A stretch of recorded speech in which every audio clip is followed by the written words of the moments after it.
কিছু কথাগুলো এমন হয় যা মানুষ কাউকে বলতে পারে না, আর না নিজের মধ্যে অনেকক্ষণ ধরে সামলে রাখতে পারে। মন একটা জায়গায় এসে থেমে যায়, যেমন সে ক্লান্ত হয়ে গেছে আর একটা মুহূর্তের অপেক্ষা করছে যে কেউ এসে তাকে বুঝে নিক। আর আজ তুমিও এই কৈফিয়তে থাকো। না তুমি কোনো ভাষা পাচ্ছ, না কোনো মানুষ যে সত্যি শুনবে। আর তখনই একদম হঠাৎ এই ভিডিও তোমার সামনে চলে আসলো। হঠাৎ তুমি নিজে এটাকে খোঁজো, হঠাৎ এটা তোমাকে নিজেই খুঁজে এখান পর্যন্ত এসেছে। কেননা কিছু পয়গাম এমন হয় যা মানুষের কাছে তখন আসে যখন মন সেটাকে শোনার জন্য তৈরি হয়ে যায়। এজন্য এখন কিছু মুহূর্তের জন্য থেমে যাও, নিজের ভিতরের আওয়াজকে একটু নীরব হতে দাও। কেননা যে সামনে শুনবে সেটা তোমার বর্তমান পরিস্থিতির জন্য ঠিক সেই দুঃখের জন্যই যেটার বোঝা তুমি নিজের ভাষায়ও বুঝতে পারো না। তুমি কি কখনো নিজের মাঝে এমন নীরব চিৎকার অনুভব করেছ যা কেউ শুনতে পায় না, কিন্তু তোমাকে ভিতর থেকে ভেঙে দেয়? দুনিয়ার সামনে তুমি হাসতে থাকো, মজবুত হয়ে চলো, কিন্তু যখনই দরজা বন্ধ হয়ে যায় মনের দেয়ালগুলো ভাঙতে লাগে, আর সেই ভিতরের ঝড় জেগে ওঠে যেটাকে কেউ দেখতে পায় না। তুমি নিজের দুর্বলতাকে এতটা লুকিয়ে রেখেছ যে মানুষ ভাবে তোমার কিছু হয় না। বরং সত্য তো এটা যে সবচেয়ে বেশি তারাই ভাঙে যারা সবার জন্য মজবুত হয়ে থাকে। রাতের একাকিত্বে সেই প্রশ্নই তোমাকে ঘিরে নেয়, শেষমেশ কতক্ষণ, শেষমেশ কেন?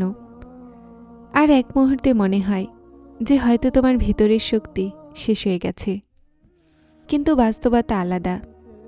তুমি যেটাকে শেষ ভাবছ, আল্লাহ সেই জায়গা থেকেই তোমার শুরু লিখছেন। যখন মানুষ তার সমস্ত চেষ্টা করে ক্লান্ত হয়ে যায়, সব দরজা থেকে খালি ফিরে আসে, তখন বারবার পড়ে গিয়েও ওঠার শক্তি হারিয়ে ফেলে, তখন আল্লাহ তার জন্য রাস্তা খুলে দেন, আর সে সব কিছু দান করেন যা তার খেয়ালেও আসে না। তুমি যেই কষ্ট করছো সেটা কখনো কাকতালীয় নয়, এটা একটা পরিকল্পনা, আল্লাহর বানানো একটা পরিপূর্ণ আর হিকমত ভরা পরিকল্পনা। দুনিয়া তোমাকে ছেড়ে দিক তো যায় আসে না, মানুষ তোমাকে না বুঝুক তাও কিছু যায় আসে না। কেননা যখন আল্লাহ তার কোনো বান্দাকে বিশেষ বানাতে চান, তো তিনি প্রথমে তাকে দুনিয়ার শোরগোল থেকে আলাদা করেন। মানুষের কথা কম হয়ে যায়, সম্পর্ক ভেঙে যায়, আশ্রয় ভেঙে যায়। এই সব কিছু নিশানি যে আল্লাহ তোমাকে তার দিকে ডাকছেন। যখন কোনো মানুষ তোমাকে শোনে না, তখন আল্লাহ তোমাকে শেখাচ্ছেন যে কথা শুধুমাত্র তার সাথেই বলো। যখন কেউ তোমার সাথে চলে না, তখন আল্লাহ তোমাকে স্মরণ করায় আমিই তোমার জন্য যথেষ্ট। এই পরীক্ষা শাস্তি নয়, এটা ঘনিষ্ঠতার দরজা। আল্লাহ বলেন, আর আমি অবশ্যই তোমাদেরকে পরীক্ষা করব, কিছুটা ভয়, ক্ষুধা, জানমাল, ফলফলাদির মাধ্যমে। আর তুমি ধৈর্যশীলদের সুসংবাদ দাও। ভাবো, যদি তুমি কষ্ট পেয়েছ, তুমি কেঁদেছ, তুমি রাতগুলোতে জেগেছ, মানুষ তোমার থেকে দূরে চলে গেছে, তো এর মানে হলো এটা যে আল্লাহ তোমাকে সেই মানুষদের মাঝে সামিল করে দিয়েছেন যাদেরকে তিনি পরীক্ষাও করেন আর নিজেরও বানান। তুমি দোয়া করো, জবাব আসে না। তুমি কেঁদে আল্লাহকে ডাকো, আর তোমার মনে হয় হয়তো আকাশ নীরব আছে, কিন্তু আসল বাস্তবতা হলো এটা যে আল্লাহ কখনো নীরব থাকেন না। উনি তোমার প্রতিটা ফরিয়াদ শুনছেন, শুধু তিনি তোমার মনের ভিতরে পরিবর্তন করাচ্ছেন, তোমাকে মজবুত করছেন, তোমাকে একটা নতুন আলোর দিকে নিয়ে যাচ্ছেন। যখন আল্লাহ তৈরি করে নেন, তো একদিন হঠাৎ তিনি সব কিছু বদলে দেন। প্রতিটা অশ্রু, প্রতিটা দুঃখ, সব কিছু আল্লাহর ইলমে আছে, আর লাওহে মাহফুজে সংরক্ষিত আছে। আর একদিন সব কিছু তোমার পুরস্কার হয়ে তোমার সামনে আসে।